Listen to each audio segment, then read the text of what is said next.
दूर पहाड़ों की गोद में बसा था एक प्यारा सा गांव, हरियालीपुर। और यहाँ रहता था हमारा नन्हा और शरारती छोटू। वाह, आज की सुबह तो बड़ी ताज़ी है। क्यों ना आज कुछ तूफानी किया जाए, कहीं दूर सैर पर चलें। छोटू, ओ छोटू, सूरज सिर पर आ गया। अब तो आलस छोड़ दे मेरे भाई। अरे मिट्ठू मियाँ, तुम और तुम्हारी ये मीठी डांट। चलो आज इस जंगल के उस पार वाली पहाड़ियों की सैर करते हैं। अकेले अकेले? अरे ढोलू को तो साथ ले लो। भाओ भाओ, मुझे छोड़कर जाने की हिम्मत भी मत करना, मैं तो पहले से ही तैयार हूँ। अरे वाह, तो चलिए दोस्तों, निकल पड़ते हैं एक नए रोमांच पर। मस्ती करते हुए तीनों दोस्त जंगल की गहराई में पहुंच गए। वहां का नजारा किसी सपने जैसा था।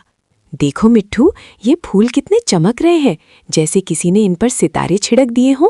और ऊपर से देखो, यहाँ का नजारा तो और भी गजब है। भौं भौं, रुको, झाड़ियों में कोई हलचल हो रही है। ओहो, नए मेहमान, हमारे इस अतरंगी जंगल में आप सबका स्वागत है। अरे तुम कौन हो? मैं हूँ चंचल बंदर, इस जंगल का सबसे तेज और सबसे मस्त गाइड। कहाँ का इरादा है दोस्तों? हम बस दुनिया देखने निकले हैं। क्या यहाँ कोई देखने लायक खास जगह है? खास जगह? यहाँ एक जादुई पेड़ है, पर वहाँ तक पहुँचना बच्चों का खेल नहीं है। रास्ते में 3 बड़ी चुनौतियाँ हैं। चुनौतियाँ? हम उनसे नहीं डरते। बताओ रास्ता कहाँ है? भौं भौं, हम सब साथ हैं तो डरने की क्या बात। चंचल उन्हें लेकर पहुंचा एक बड़ी नदी के किनारे। पानी की आवाज डरा देने वाली थी। ये है पहली परीक्षा। इन गीले पत्थरों पर संतुलन बनाकर नदी पार करनी होगी। जो गिरा वो सीधे गया। बाप रे, ये तो बहुत दूर दूर है, मैं कैसे जाऊंगा? दोस्त हिम्मत मत हारो, मैं ऊपर से देखकर बताता हूँ कौन सा पत्थर मजबूत है। और मैं पानी में उतरकर देखूंगा कि गहराई कितनी है। गहरी सांस लेकर। ठीक है, संतुलन ही जीत की चाबी है। धीरे धीरे 1, 2, छोटू लड़खड़ाता है पर खुद को संभाल लेता है। वो धीरे धीरे पार पहुंच जाता है। मान गए उस्ताद, पहली बाधा तो पार कर ली। अब चलिए दूसरी चुनौती की ओर। अब वे एक ऐसी जगह थे जहाँ की हवा में ही जादू था। यहाँ के पेड़ चुप नहीं रहते थे। ठहरो राही, आगे का रास्ता सिर्फ समझदारी से खुलेगा। ये पेड़, ये तो बोल रहा है। मैं पहेलियों का रखवाला हूँ, मेरी 3 पहेलियों का सही जवाब दो, तभी रास्ता मिलेगा। पूछिए दादा, हम तैयार हैं। पहली पहेली, वो क्या है जो सुबह 4 पैरों पर, दोपहर में 2 पर और शाम को 3 पैरों पर चलता है? सोचते हुए, सुबह यानी बचपन, दोपहर यानी जवानी और शाम बुढ़ापा। इसका जवाब है इंसान। सही।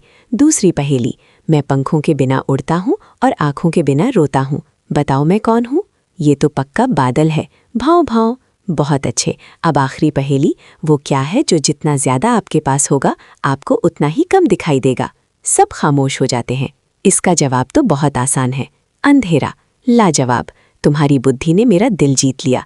जाओ, रास्ता साफ है। आखिरी चुनौती थी एक ऐसी गुफा जहाँ रोशनी की एक किरण भी नहीं थी। अंदर जो भी है उसे रोशनी नहीं, सिर्फ साहस पसंद है। हाथ पकड़ लो दोस्तों, हम अंधेरे से नहीं, अकेलेपन से डरते हैं और हम तो साथ हैं। वे गुफा के अंदर जाते हैं। अचानक एक भारी गूंज सुनाई देती है। क्यों आए हो यहाँ? क्या तुम्हें डर नहीं लगता? डर तो लगता है, पर मंजिल को पाने की चाहत उस डर से बड़ी है। शाबाश, मैं इस गुफा का रक्षक हूँ। जिसने डर को जीत लिया, उसने सब कुछ जीत लिया। आगे बढ़ो बहादुरों। आखिरकार वो घड़ी आ गई। जादुई पेड़ उनके सामने था। अविश्वसनीय, ये तो रोशनी से बना हुआ लगता है। देखो, फलों की जगह यहाँ तो खिलौने और मिठाइयाँ लटक रही हैं। पेड़ से एक दिव्य आवाज गूंजती है। स्वागत है वीर बालको, तुमने मुश्किलों को पार किया, दिमाग का इस्तेमाल किया और सबसे बढ़कर एक दूसरे का साथ निभाया। क्या आप हमारी इच्छा पूरी करेंगे? सच्ची खुशी चीजों में नहीं, यादों में होती है। पर तुम्हारी हिम्मत के लिए मैं तुम्हें सदा सुखी रहने का आशीर्वाद देता हूँ। पेड़ से सुनहरी धूल गिरती है। सबको अद्भुत शांति महसूस होती है। चंचल बंदर को भी एक जादुई फल मिलता है। सफर लंबा था, पर लौटते समय उनके कदम थके हुए नहीं थे। उनके पास सुनाने के लिए एक महान कहानी थी। आज मैंने सीखा कि अगर दोस्त साथ हों तो कोई भी नदी गहरी नहीं और कोई भी गुफा अंधेरी नहीं। और मुझे मिल गए दुनिया के सबसे अच्छे दोस्त। क्या मैं भी तुम्हारे गांव में रह सकता हूँ? बिल्कुल, हमारे घर में हमेशा तुम्हारे लिए जगह रहेगी। तो दोस्तों याद रखना, हिम्मत और दोस्ती से बड़ी कोई जादुई शक्ति नहीं होती। गांव में फिर से शांति छा गई। छोटू अब सो रहा है और शायद सपने में कल के किसी नए रोमांच की योजना बना रहा है। नमस्ते दोस्तों, फिर मिलेंगे एक नई कहानी और नए सफर के साथ।